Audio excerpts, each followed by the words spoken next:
এর আগে গত বিধানসভা নির্বাচনে বিভিন্ন সময়ে এই তথাকথিত ভূভাগরা কি বলতেন?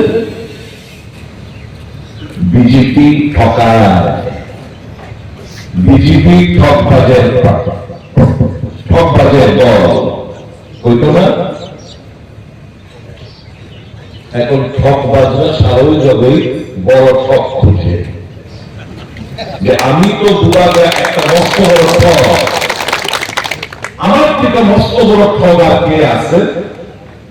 চিন্তা করবেন না, বামফ্রন্ট ঠগায় না, না কংগ্রেস তো ঠগায় না।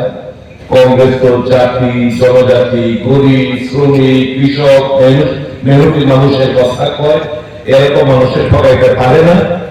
তাহলে ভূভাগা চিন্তা করলো আমার এমন একটা দল খুঁজতে হইল